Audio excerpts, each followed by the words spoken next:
잠깐 한번 기도하겠습니다. 살아계신 아버지, 오늘 창세기 12장 1절부터 3절까지 이 말씀이 우리에게 익숙한 말씀이고 너무 우리가 잘 알고 있는 말씀이지만 하나님, 오늘 우리에게 이 말씀을 통해서 우리가 알아야 될 것이 무엇인지, 우리가 다시 점검해야 될 것이 무엇인지를 우리가 확인하기를 원합니다.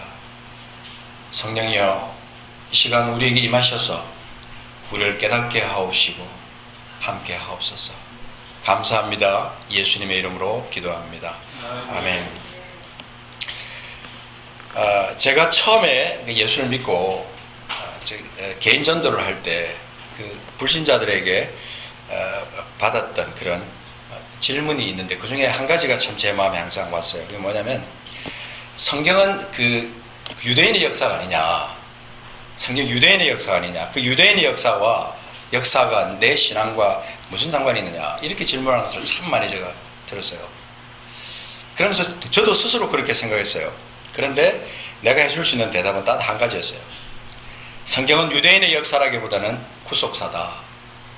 구속사. 그래서 성경 전체의 유대인의 역사를 어떻게 다 기록할 수 있겠냐. 그렇지만 성경을 통해서 우리를 구속하기 위한 하나님의 계획을 이 성경에다 써놓은 거다. 그렇게밖에 말할 수가 없었어요. 대답은 그렇게 했지만 내 스스로에게도 계속 질문을 합니다. 과연 내가 이스라엘의 역사를 내가 왜 공부하고, 그 성경에 기록되어 있는 이스라엘의 역사를 내가 왜 이것을 계속 읽고 묵상해야 되느냐. 왜 내가 열왕들의 역사를 배우고 남북 왕국의 열왕들의 이름을 외우고, 왜 그 이스라엘 열왕들의 그 사건들을 공부하면서 내가 이것들을 왜 기억해야 되지? 이런 생각을 참 많이 했어요. 나는 단지 내가 예수 그리스도를 통해서 구원을 받는 그 구속사와 관련한 것만 배우면 되지 하는 그런 생각을 하면서 이 구약 성경을 이렇게 좀 등한시했습니다. 그러다 보니까 계속해서 신학교에서 배운 것이 주로 이제 유대인들이 반역의 역사가 있기 때문에 유대인들이 하나님으로부터 징벌을 받아서 그들이 어떤 하나님의 그 구속사에서 예수 그리스도로께서 오심으로 말미암아 단절됐다, 신학적으로 이렇게 공부를 하게 되면서 구약은 별로 제 삶에서 별로 그렇게 중요한 것이 아니었어요. 그래서 이 설교를 할 때도 쭉 이렇게 강해 설교를 하기 위해서 그 새벽기도나 그래서 그럴 때 쭉 계속 나갈 때 그럴 때 쭉 우리가 공부하긴 했지만 주일 메시지로 구약 성경을 본문으로 한 것은 별로 그렇게 많지 않았다고 생각합니다. 성경을 이제 창세기부터 쭉 읽어 나가다가 천지 창조의 기사가 나오고, 인간이 타락하고, 노아 홍수 사건이 나오고, 바벨탑 사건이 나오고, 어떻게 보면 이런 보편적인 인류 역사의 중요한 어떤 획들이 구약 성경에 기록되어 있는 것을 보죠. 그래서 이건 우리 인류와 연관되어 있는 것이다, 이렇게 생각하다가 12장, 오늘 읽은 이 12장에 가서 보면서 12장에 아브라함이 등장합니다. 그때부터 나는 이제 본격적으로 이스라엘의 역사를 읽기 시작하는구나, 본격적으로 이 12장에서부터 이스라엘의 역사가 시작되는구나, 이렇게 생각을 했어요. 그래서 제 마음속에 여러분들도 아마 그렇게 생각할 거예요. 구약은 신약을 위한 징검다리다, 이렇게 생각하시는 분도 있고, 구약은 신약의 어떤 거울이다, 이렇게 보는 사람이 있고. 그래서 사실은 예수 그리스도께서 오셔서 이루어 놓으신 구속의 사건을 이룬 이 신약 성경을 중심으로 우리가 신앙생활을 하지, 구약은 그렇게 많이 강조하지 않는 것을 많이 봅니다. 그런데 이 성경을 읽다가 특별히 창세기 12장에 와서 한 가지 질문이 제 마음속에 일어나기 시작했어요. 왜 하나님은 이스라엘이란 그 한 민족을 택하셨을까? 왜 그 나라를 특별히 하나님께서 택하셔서 역사 가운데 원류로 이렇게 두셨을까?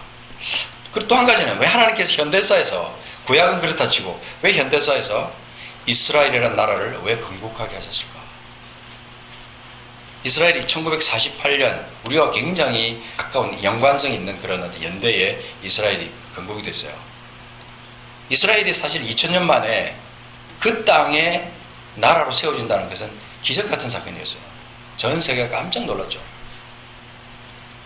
어떤 역사적인 사건만 아니라 말하는 게 아니라 하나님께서 왜 이 성경에 이스라엘이라는 나라를 그렇게 강조를 하실까? 왜 그 나라를 지키실까? 시편 122편 6절 말씀에 보면 예루살렘을 위해서 기도해라. 예루살렘을 위해서 기도하는 자, 예루살렘을 사랑하는 자는 주님께서 복 주신다라고 하는 말씀이 122편 6절부터 쭉 마지막 절까지 연결되어 있어요. 왜 하나님께서 특별히 예루살렘이라는 그 도시와 이스라엘은 그 나라를 하나님께서 특별히 그렇게 관심을 가지실까? 이런 생각을 하면서 계속 그 이제 질문은 끊이지 않았어요. 그래서 3절에 가서 이 말씀 눈에 딱 들어왔어요. 땅의 모든 족속이 너로 말미암아 복을 얻을 것이다. 너가 바로 아브라함이잖아요. 그래서 이 아브라함이 도대체 어떤 사람인데, 너를 축복하는 자에게는 내가 복을 내리고 내가 너를 저주하는 자에게는 내가 저주하려니 땅의 모든 족속이 너로 말미암아 복을 얻을 것이다. 이 말씀에 눈이 꽂혔어요. 이 말씀에서 땅의 모든 족속이 아브라함으로 말미암아 복을 얻을 것이다 라는 내용에서 순간 정신이 뜨개지는 거예요. 이게 도대체 뭘까? 땅의 모든 족속?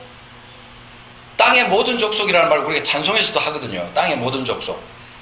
그렇다면 오랜 세월이 지난 지금에도 이 땅의 모든 족속은 모든 열방을 다 포함하는 거예요. All the nations. 뭐 킹제임스 성경을 보든 뭐 NIV를 보든 뭐 히브리어 성경을 보든 이건 명백하게 모든 땅에 있는 모든 족속을 말하는 거예요. 그렇다면 미국도 대한민국도 여기에 속하는 게 아닌가? 아브라함으로 말미암아 우리 대한민국도 미국의 복을 받는다는, 미국도 복을 받는다는 말씀이 분명하다는 거죠. 아브라함으로 인해서. 그렇다면 도대체 이 아브라함이 어떤 사람인가?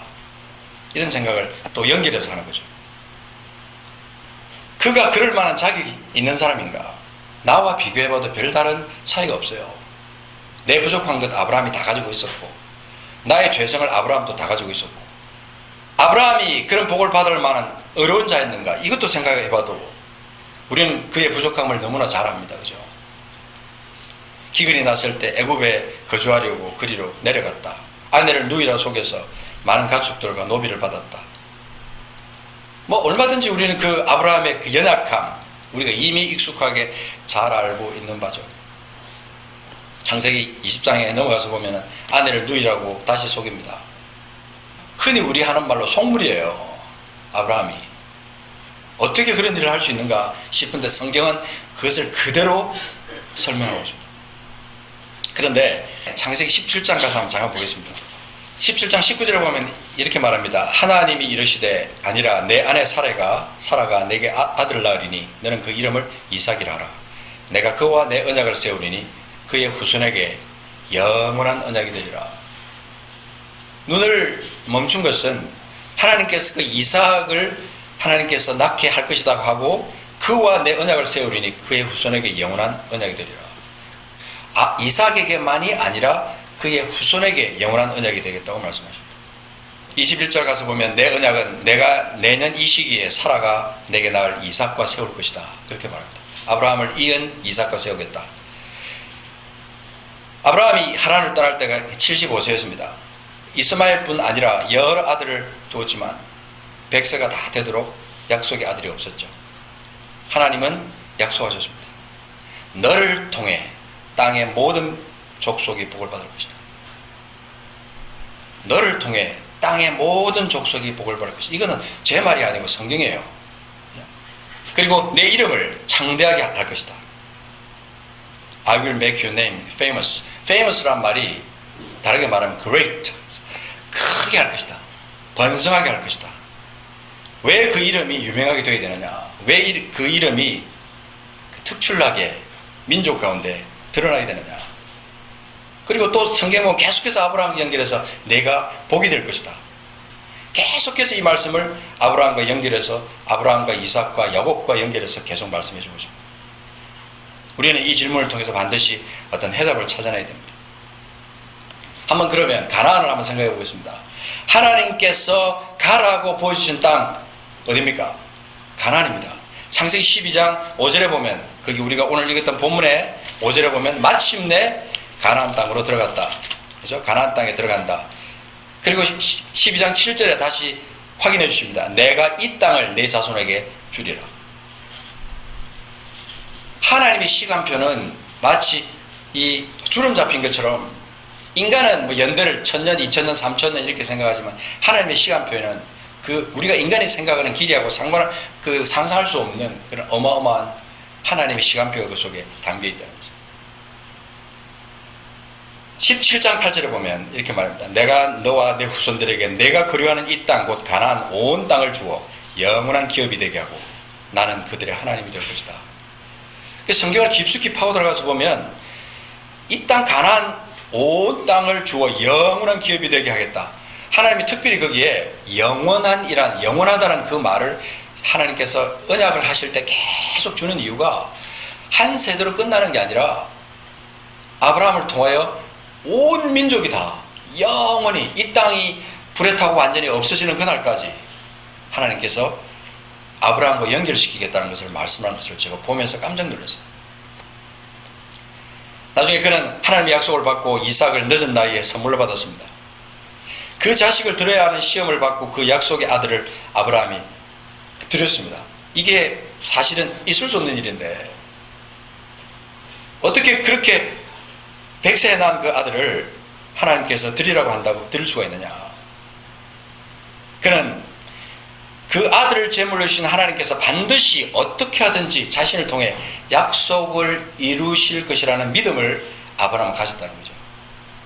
제가 아브라함을 묵상해 보면 그 믿음 때문에 아브라함의 이름이 또 아브라함을 통해서 복을 받는 것이 당연하다, 그런 생각을 했어요. 그가 택한 땅 가나안, 우리가 성경에서 잘 아는 대로 롯과 아브라함이 이렇게 네가 이 소돔 땅에 갈래, 네가 고모라 땅에 갈래, 네가 가나안 땅에 갈래, 네가 먼저 택해라. 그래서 롯이 택한 것이 그죠? 그때 당시에 눈에 보기 좋은 소돔 땅에서, 고모라 땅에서. 그래서 택한 것이, 아브라함이 택한 것이 가나안 땅에서. 근데 하나님께서 그가 택한 그 가나안, 하나님이 역사 가운데 개입하셨겠지만 그 땅을 하나님이 복을 주시고 그 땅을 영원한 기업으로 주시고 그 믿음을, 하나님을 철저히, 하나님 언약을 믿는 그 믿음을 하나님께서 의로 여기신 거예요. 그를 우리가 믿음의 조상이라고 할 때 바랄 수 없는 중에 바라고 믿을 수 없는 중에 믿는 예수 그리스도를 향한 그 믿음, 우리가 가지고 있는 이 믿음의 그 뿌리가 아브라함이 가지고 있던 그 믿음에서부터 시작됐다는 것을 보면서 참 이 믿음의 개발하는 것은 신비하다는 생각이 있어요. 하나님은 아브라함의 믿음을 샘플로 하여 온 이스라엘과 열방에 예수 그리스도의 믿음을 심으려고 하셨다는 것을 성경을 통해서 봤어요. 히브리서 11장 17절에 보면 이런 말씀이 있습니다. 아브라함은 시험을 받을 때 믿음으로 이삭을 드렸으니 그는 약속들을 받은 자로 돼 그 외아들을 드렸느니라, 그렇게 말합니다. 그 약속이라는 말과 믿음이라는 말이 아브라함에게서 대명사처럼 우리에게 나옵니다. 자, 우리 한번 좀 시간이 가지만 우리가 확인하기 위해서 창세기 13장 15절을 한번 보겠습니다. 13장 15절에 보면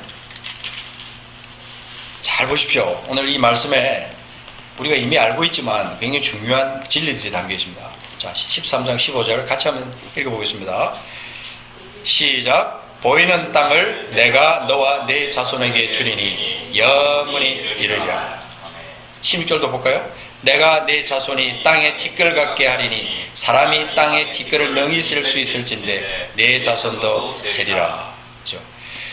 하나님께서 쭉 이렇게 말씀하시는데 그는 가는 데마다 여호와를 위하여 제단을 쌓고 여호와의 약속을 기억하면서 그는 움직였어요. 그가 얻은 땅 가나안, 요단보다 가나안 땅이 눈에 보기에 좋지 않았으므로 아브라함이 택한 땅, 하나님이 어디를 가든 그가 가는 곳마다 그 땅의 사람들이 그 아브라함으로 인해서 그 땅이 복이 넘칠 것이라고 하는 하나님의 약속, 그것을 그는 기억했어요.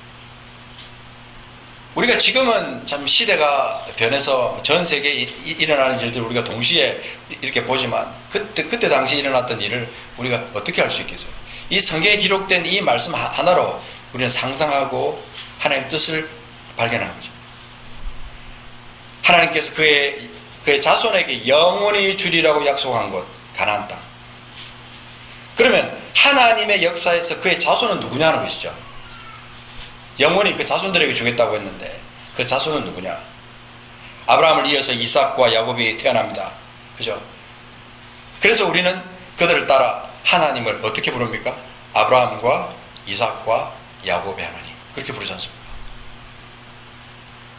그래서 기도할 때 많은 분들이 그렇게 기도하는 걸 제가 많이 들었습니다. 아브라함과 이삭과 야곱의 하나님. 하나님을 그냥 그렇게만 부를 게 아니라 아브라함과 이삭과 야곱의 하나님, 그리고 우리의 하나님, 나의 하나님, 이렇게 연결해서 부를 수 있지 않습니까? 근데 왜 굳이 아브라함과 이삭과 야곱의 하나님이라고 우리가 계속 반복하느냐는 거죠. 뭔가 비밀이 있는 거예요. 제가 깊숙이 이 말씀의 본질을 이해하지 못했던 것에 대해서 하나님 앞에 회개한 적이 있습니다.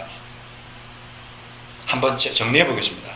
하나님은 이스라엘을 택하셔서 이스라엘을 기준으로 삼으시고 하나님께서 사랑하신 그 백성으로 그대로 존재하고 그 약속을 끝까지 잊지 않으신다는 사실. 이방인인 우리는요, 죽었다 깨어나도 유대인이 될 수 없어요. 이스라엘 사람이 될 수 없습니다. 그죠? 근데 하나님은 신비하게도 그 이방인도 유대인이 될 수 있는 길을 만들어 놓으셨더라고요. 나중에 이방인이었다가 유대인이 되는 사람들 많아요. 이제 그건 우리가 시간이 없으니까 건너뛰고요. 그건 나중에 여러분들이 한번 깊숙이 공부도 한번 해보시면 좋겠습니다. 이방인인 내가 예수 그리스도를 통하여 예수 그리스도 안에서 이스라엘과 함께 한다는 사실, 이것을 내가 잊고 있었다는 사실. 신학교에서도 배우지 않았어요. 강조하지도 않았고. 마태복음 8장 11절에 가서 보니까 이렇게 말합니다. 자, 마태복음 8장 11절에 또 너에게 이르노니 동서로부터 많은 사람이 이르러 아브라함과 이삭과 야곱과 함께 천국에 앉으리니와. 12절에 보면 그 나라의 본 자손들은 바깥 어두운 데서 쫓겨나 거기서 울며 이를 갈게 될 것이다. 이걸 보면서 수많은 사람들이 이스라엘은 망했다, 이스라엘은 끝났다, 그 흐름을, 믿음의 흐름을 우리가 받았다, 그 축복을 우리가 이어받았다, 이렇게 생각하시는 분들이 많다는 사실. 저도 그렇게 생각했었어요. 근데 잘 보세요. 거기 보면 중요한 말씀이 하나 있습니다. 또 너에게 이르노니 11절에 동서로부터 많은 사람이 이르러, 어떻게 기록합니까? 아브라함과 이삭과 야곱과 함께 천국에 앉으리라. 그런데 그 중에 대부분의 많은 사람들은 하나님의 말씀대로 살지 않아서 패역한 사람들, 이스라엘 중 패역한 사람들은 밖에 쫓겨난 것을 볼 때 거기서 슬피 울며 이를 갈 것이다, 이렇게 말합니다. 마지막 때 우리 주님이 이스라엘 자손들과 함께 열방 중에 어린 양을 따르는 사람들을 한자리에 모으실 것이라고 말씀합니다. 그것이 이제 요한계시록에 가서 보면 아주 구체적으로 진행되고 있습니다. 요한계시록 7장 7절 9절 10절 그렇게 말씀 보면 그렇게 말합니다. 이스라엘 조선의 각 지파 중에서 인침을 받은 14만 4천 명이 등장합니다. 그리고 열방 가운데 수를 셀 수 없는 많은 무리 중에서 이스라엘과 함께 내가 주님을 영원히 찬양할 것이라고 하는 사실을 거기서 기록하고 있는 거죠. 그러니까 여러분, 이 말씀이 우리가 구원받을 때 내가 예수 그리스도와 함께 인격적으로 단독으로 내가 예수 그리스도를 영접해서 구원받았기 때문에 나는 그냥 예수님만 있으면 돼, 예수님으로 만족할 수 있어, 이렇게 말할 수 있거든요. 그분이 나를 구원하셨기 때문에 그분을 믿는 믿음만 있으면 나는 천국 갈 수 있고 이 땅에서 하나님 자녀로 살 수 있어, 이렇게 말한답니다. 그런데 우리 신앙 중에는요, 주님 한 분만으로 만족할 수 있지만 우리 신앙을 더 풍성하게 만들고 하나님을 더 깊이 이렇게 섬길 수 있고 주님의 뜻을 더 정확하고 분명하게 알 수 있는 길이 성경에 많이 기록되어 있어요. 근데 우리는 많은 경우 놓칠 수가 있습니다. 그 중에 하나가 바로 우리의 구원이 이스라엘과 함께 한다는 사실입니다. 하나님은 우리를 구원하실 때, 구원의 역사를 이루실 때 먼저 이스라엘을 생각하셨던 것을 이 성경에서 많이 찾아볼 수 있습니다. 자, 갈라디아서 3장 8절 9절 말씀 보면 이렇게 말합니다. 제가 읽을게요. 또 하나님이 이방을 믿음으로 말미암아 의로 정하실 것을 성경이 미리 알고 먼저 아브라함에게 복음을 전하되, 잘 보세요, 중요합니다. 모든 이방인이 너로 말미암아 복을 받으리라 하였느니라. 그러므로 믿음으로 말미암은 자는 믿음이 있는 아브라함과 함께 복을 받느니라, 그렇게 말합니다. 아브라함이 누굽니까? 우리의 믿음의 조상이라고도 하지만 엄연히 역사적으로는 이스라엘의 믿음의 조상이에요. 그래서 거기 3장 29절에 보면, 갈라디아서 3장 29절, 갈라디아서 3장으로 넘어가서 29절에 보면 너희가 그리스도의 것이면 곧 아브라함의 자손이요 약속대로 유업을 이을 자니라. 사도행전 13장 23절, 하나님이 약속하신 대로 이 사람의 후손에서 이스라엘을 위하여 구주를 세우셨나니 곧 예수라. 그러니까 하나님께서 약속하신 대로 이 사람의 후손에서 뭐를 위하여? 이스라엘을 위하여 구주를 세우셨다. 열방을 위해서, 이방인을 위해서 구주를 세우신 게 아니라 이스라엘을 위해서 구주를 세웠다. 그래서 26절에 가면 그렇게 말합니다. 형제들아, 아브라함의 후손과 너희 중 하나님을 경외하는 사람들아, 이 구원의 말씀을 우리에게 보내실 겁니다. 이 말씀 가운데 보면 이방인이 구원을 받는데 이 아브라함의 후손이 항상 같이 등장하는 것을 볼 수 있어요. 아브라함의 후손과 너희 중 하나님을 경외하는 사람들. 우리는 요한계시록 7장 9절에 나오는 것처럼 각 나라와 족속과 백성과 방언에서 아무도 능히 셀 수 없는 큰 무리 속에 우리는 속하는 거예요. 숫자를 셀 수 없는 어마어마한 무리. 그때 가서 우리는 확인하겠지만 그 수를 우리는 알 수가 없는 거죠. 근데 하나님은 어디까지는 우리를 구원하실 때 하나님의 뜻 안에서 이스라엘과 함께 우리를 같이 지어간다는 사실이에요. 예수 그리스도를 통하여 이스라엘과 함께 지어져가는 거룩한 존재. 이게 우리예요. 그걸 확인하는 것이 여러분 에베소서 2장입니다. 잠깐 보겠습니다. 인도네시아 마라도에 이제 사역을 처음 시작하는데 어떤 일이 있었냐면요. 거기 교회가 굉장히 많거든요. 많은데 그 사람들을 제가 보니까 이미 교회 안에서 수많은 사람들이 이스라엘을 위해서 기도하고 있더라고요. 깜짝 놀랐어요, 저는. 그래서 저는 특별히 뭐 이스라엘과 연관된 어떤 단체들이 와서 이 사람들이 가르쳤냐. 그런데 그것도 아니에요. 그 사람들 자연스럽게 성경 통해서 이스라엘 발견을 이스라엘을 위해서 기도하면서 예배 가운데 이스라엘 찬양들이 거기서 불려지는 걸 보고 저는 깜짝 놀랐어요. 그래서 신학을 바탕으로 하는 게 아니라 이 성경을 바탕으로 하는 모든 곳에는 다 이 이스라엘을 찾아내는구나. 그 사람들은 이스라엘을 찾아내는구나. 이런 생각을 했어요. 자, 에베소서 2장 14절 한번 찾아서 읽어보겠습니다. 자, 그는 우리의 화평이신지라. 잘 보십시오. 둘로 하나를 만드사 원수된 것 곧 중간에 막힌 담을 자기 육체로 거시고. 자, 이게 중간에 막힌 담이 뭔지 여러분 아셔야 돼요. 중간에 막힌 담을 자기 육체로 거시고 법조문으로 된 계명의 율법을 폐하셨으니 이는 이 둘로 자기 안에서 한 세 사람을 지어 화평하게 하시고. 한 세 사람의 그 의미가 뭔지를 아셔야 돼요. 십자가로 이 둘이 누구냐는 거죠. 이 둘을 한 몸으로 하나님과 화목하게 하려 하심이라. 원수된 것을 십자가로 소멸하시고 또 오셔서 먼 데 있는 너희에게, 우리 이방인에게 평안을 전하시고 가까운 데 있는 자들에게 평안을 전하셨으니. 18절 같이 읽어보겠습니다. 이는 그로 말미암아 우리 둘이 한 성령 안에서 아버지께 나아감을 얻게 하려 하십니다. 그래서 오순절날 성령이 임하시고 예루살렘 교회를 중심으로 해서 이 성령의 역사가 그 이방인 가운데 나타날 때 명백하게 구원의 역사잖아요. 성령이 회개케 하시고, 그죠? 그렇게 하셨어요. 거기 보면 18절에 우리 둘이 한 성령 안에서 아버지께 나아감을 얻게 하시고. 이 둘이 누구냐는 것을 여러분 이 성경 본문에서 찾으셔야 돼요. 우리는 원래 이방인이었어요. 멀리 있던 사람이에요. 그죠? 거기 11절 12절에 보면 그랬어요. 그때 12절에 그때 너희는 그리스도 밖에 있었고 이스라엘 나라 밖의 사람이라. 약속의 언약들에 대해서는 외인이요 세상에서 소망이 없고 하나님도 없던 자였는데 전에 멀리 있던 너희가 그리스도 예수 안에서 그리스도의 피로 가까워졌다. 그러니까 우리가 받은 이 복이요, 이스라엘을 제외하고는 우리가 생각할 수 없다는 것을 발견하게 되는 거죠. 반드시 우리가 알아야 되는 것은, 우리는 지금부터라도 이 이스라엘을, 예루살렘을 위해서 기도하기를 시작하셔야 되는 거죠. 왜냐하면 우리가 그 이스라엘을 제치고 우리는 결코 하나님 앞에 나갈 수가 없었다 하는 것이죠. 자, 로마서 1장 16절. 로마서 1장 16절에 보면 우리가 잘 아는 대로 내가 복음을 부끄러워하지 아니하노니 이 복음은 모든 믿는 자에게 구원을 주신 하나님의 능력이 됨이라.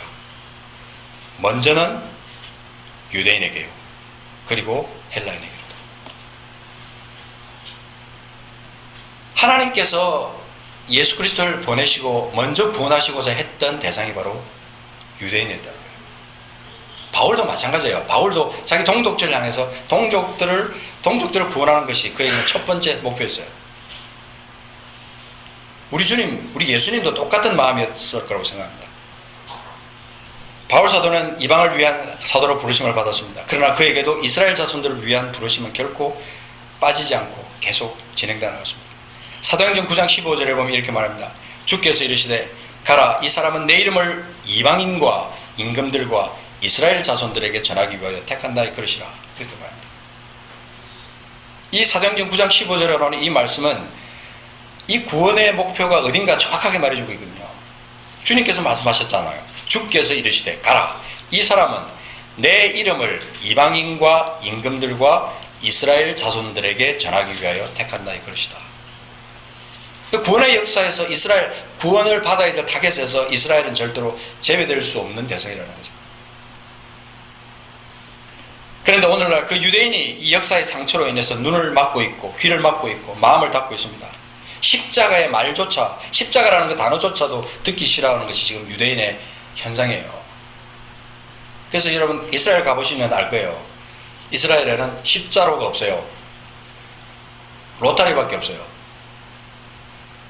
그만큼 그 십자가를 앞세우고 잔혹한 그 살해를 했던 그 기독교인들, 예수라는 그 이름을 그 사람들은 올리기도 싫어하고 생각하기도 싫어하는 거예요. 물론 하나님의 역사 가운데 있지만 우리는 그 이스라엘이 반드시 구원을 받도록 우리는 기도해야 된다는 거죠. 구원이 유대인에게서 납니다. 여러분 요한복음 4장 22절에 보면 그렇게 말합니다. 너희는 알지 못하는 것을 예배하고 우리는 아는 것을 예배하노니 이는 구원이 유대인에게서 납니다. 이는 구원이 유대인에게서 납니다. 여러분 이거는 결국 그 유대인에게서 그들 안에서 메시아를 통한 구원이 이루어질 거다. 그들로부터 메시아가 나올 것이라고 하는 예언이 그대로 이루어진 거죠. 그리고 그것은 나중에 요한계시록에 보면 그들 안에서 완성이 되는 거죠. 예수 그리스도를 통한 복음의 본질 속에서 이 세상을 향한 하나님의 회복 계획이 포함되어 있습니다. 우리가 이방인으로서 이스라엘과 함께 구원을 받는 것이 부끄러운 게 아닙니다, 여러분. 절대 그것이 부끄러운 게 아니에요. 또한 이방인으로서 충만한 어떤 구원을 세상에 나타내고 유대인들로 하여금 시기나게 하는 것도 죄가 아닙니다. 그 주님의 말씀이에요. 로마서 11장 11절에 보면 이렇게 말합니다. 그러므로 내가 말하노니 그들이 넘어지기까지 실족하였느냐? 그럴 수 없다. 잘 보세요. 그들이 넘어지기까지 실족했느냐? 그럴 수 없다.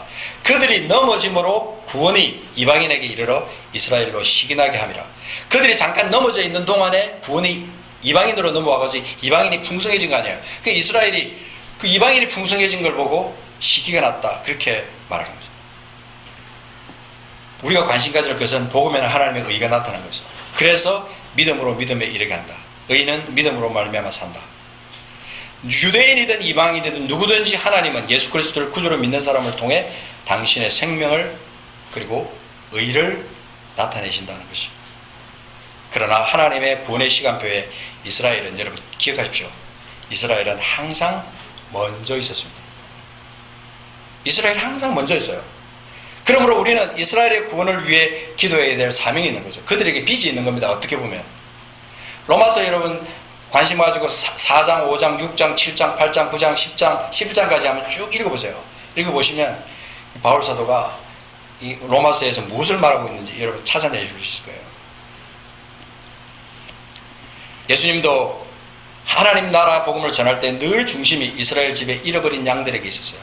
마태복음 10장 5절 6절을 말씀해 보면 예수께서 이 12를 내보내시며 명하여 이르시되 이방인의 길로도 가지 말고 사마리아인의 고을로도 들어가지 말고 오히려 이스라엘의 집에 잃어버린 양으로 가라. 주님은 그렇게 말씀하시는 거예요. 그리고 그 15장 24절에 보면 마태복음 15장 24절에 예수께서 대답하여 이르시되 나는 이스라엘 집에 잃어버린 양 외에는 다른 데로 보내심을 받지 아니했다. 그렇게 극단적으로 주님은 표현하고 있어요.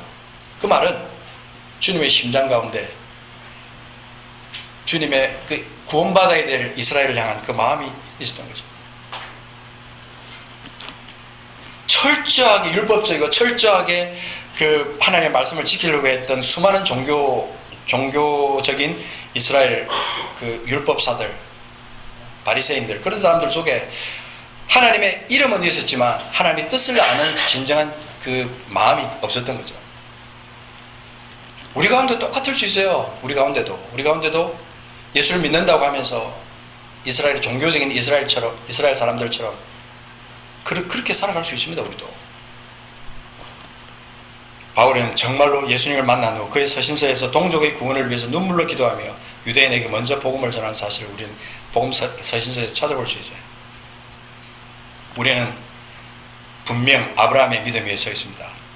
하나님의 약속대로 아브라함에게 약속하신 그 믿음의 복을 받고 있습니다. 아브라함과 함께 복을 받고 있는 거예요. 내 믿음의 뿌리가 아브라함이라는 것이 명백하다면 우리는 아브라함과 이삭과 야곱의 하나님을 그리고 다윗의 혈통에서 하신 예수 그리스도를 구주로 믿는 믿음을 가진 하나님의 자녀임을 선언할 수 있는 거죠. 이스라엘과 함께 이방인의 구원이 예수 그리스도에 의해서 통하여 이루어졌습니다. 우리가 육신의 뿌리는 당군이라고 합니다. 그죠? 우리는 한국 사람들은 그 육신의 뿌리가 당군이다. 당군의 후손이다. 그렇게 말하지만 영의 뿌리는요. 영의 믿음의 뿌리는 아브라함이에요. 그렇다면 아브라함이 도대체 누구고 왜 우리가 아브라함을 믿음의 조상이라고 그렇게 부르면서 사느냐? 아브라함을 믿음의 조상이라고 말하면서 이스라엘에 관심이었고 이스라엘이 왜 지금 저렇게 1948년에 건국되고 하나님이 어떻게 저렇게 이스라엘을 보호하고 있는가 하는 것에 대해서 그 관심이 별로 없어요. 전 세계 언론은 이스라엘을 타겟으로 하고 있어요. 이스라엘을 못 잡아먹어서 안달이 난 나라가 수없이 많아요. 지금도 수없이 많은 포탄들이 이스라엘 향해서 날아가고 있습니다. 하나님은 그들을 지키고 계세요.